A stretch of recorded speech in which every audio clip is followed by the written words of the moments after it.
Welcome or welcome back. Today we are moving from Japan to focus on South Korean crimes. Today I will be covering the Hwasong serial murders. It is one of the most prevalent examples of mistrial in South Korean history. It is also simultaneously one of the most horrifying and gruesome cases. This serves as yet another case where the punishment just wasn't enough for the crime. Subscribe for more documentary style videos. I do apologize for the large gap. And without further ado, let's start. And before we do start, as a disclaimer, the topics in this video are not for the lighthearted, and in addition, the events that will be discussed actually transpired. These are real events and real people. This particular serial killing chain was connected to only one thing: women who had on clothing with the color red. Some crimes were sexually motivated, while some were not. Age, ethnicity, and class seemingly played no factor in any of the murders, only the color red. Between 1986 and 1994, the residents of Hwasong in South Korea lived in fear. Someone was raping and murdering women, from teenagers to the elderly. Women walking alone were the primary target. They usually ended up tied, strangled with their own clothing, and some of the women's bodies were even horrifyingly mutilated. On September 15, 1986, the murderer would strike for the first time. A 71-year-old grandmother, Lee Wan-im, was his first victim. Her body found in a field in September 1986. Yet, through that nearly 5-year span, the list of victims would only get longer. From the first, there would be a total of 10 victims, involved specifically in the Hwasong serial murderers. However, the murder count is now at over 40 admitted murders and rapes. As I put each of the names of the victims on the screen for a brief moment, I want to say, my condolences are out to the family or friends of anyone related to the crime, and to the family of those who are passed. Though I know no amount of support could ever help someone get over that, I wish them the best, and for the victims, rest in peace. While each victim's circumstances differed, I wanted to at least get to mention the victims' names. Oftentimes, when spreading awareness, people say the murderer's name more often than the victim's, and I hope this may help to change that. All of the 10 victims were bound and gagged, defenseless as the perpetrator raped and tortured and beat them. Many of the descriptions given are too graphic to be said. A majority of the women were killed in Hwasong, or at minimum very close proximity. The youngest victim of the serial killings was only 14 and was killed and brutally raped in her own home. This only goes to show the amount of brutality and viciousness that the murderer had. In 1989, the police, after roughly interviewing 21,000 men during a 5-year period, eventually closed in on what they considered was the serial killer. He was a man by the name of Yoon Sang-yu. He was young, uneducated, and poor. This also meant that he couldn't afford a lawyer and himself wasn't well versed in the law. He would confess to the crimes only after the police brutally tortured and beat the confession out of him, desperate to get a perpetrator for the unsolved crime.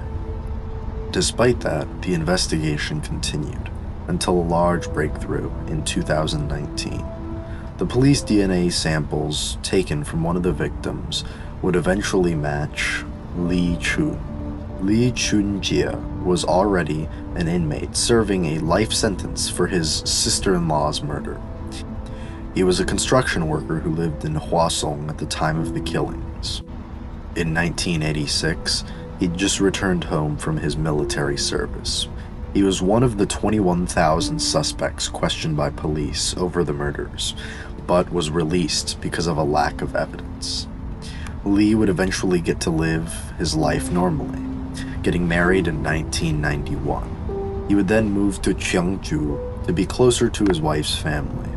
During that time, he was with his wife. He was still partaking in multiple killings. But 2 years later, in 1993, his wife would leave him. After his wife had left him, in December 1993, he invited over his 18-year-old sister-in-law, then proceeded to drug, rape, and kill her. On January 13, 1994, according to the detectives who investigated him, Lee went to his father-in-law's, offering help in search for his missing sister-in-law, and both had reported that she may have been abducted. Lee was arrested a few days later, on January 18th. After an intense and repeated questioning session, he later would ask, "How many years do you serve in prison for rape and murder?" He denied any responsibility, and the court overturned his confession, stating that he made a false statement because of police coercion. However, Lee was still convicted and sentenced to death in May 1994. His conviction was upheld in September of the same year. The Supreme Court of Korea reviewed the case in 1995, and Lee's death and sentence was reduced to a life imprisonment with the possibility of parole after 20 years. At first, Lee denied any involvement in the Hwasong killings, upholding the fact that he had only killed his sister-in-law. But late last year, police announced that he had confessed to all 10 murders, including the murder that Yoon had been imprisoned upon. It was further confirmed by his graphic description and detail. Police said that Lee had also confessed to killing 5 other women, 3 in Hwasong and 2 in Cheongju, and raping or attempting to rape more than 30 more. On November 15th, 2019, police announced that they had reached a provisional conclusion that Lee was responsible for all 10 murders. Police expressed that Lee had a weak sense of self-esteem due to his introverted personality, yet during his mandatory military service, experienced a sense of accomplishment and self-reliance for the first time. However, this would lead him down a dark path, and would lead him to commit his sex crimes to express his frustration caused by his mostly monotonous life following discharge from the military. Lee displayed major psychopathic tendencies. He was unable to empathize with people's pain, suffering. He had a lack of understanding of basic human emotions. He also expressed the psychopathic traits of collecting trophies and showing off his crimes, almost as if he were bragging. November 2nd, 2020, Lee appeared in court as a witness for the 8th murder retrial, where he publicly confessed to committing all 14 Hwasong serial murders and over 30 sex crimes, which would lead to Yoon being acquitted after spending nearly 20 years in jail for a crime he didn't commit. This not only goes to show the ease that someone like this can be wrongfully convicted of a crime, but also the fact that sometimes the real criminals were always in plain sight. Many people commented, wondering why, before 2019, despite having the evidence and equipment, didn't they test the clothing that would eventually prove that Lee was the culprit? This also shows another fatal flaw in the justice system of South Korea, because at the time that Lee would be confessing to these crimes in 2020, the statute of limitations had already passed for them, meaning that he cannot and was not charged with any of the crimes, nor can his penalties be changed. This case highlights major flaws in both judicial system and policing in South Korea that I hope someday will get better. The murders that Lee perpetrated were irredeemable and inexcusable. This monster deserved something far more than what he is getting. Since being sentenced in 1995, he will be eligible for parole in 2025. Only 2 years away. And personally, I think this is ridiculous.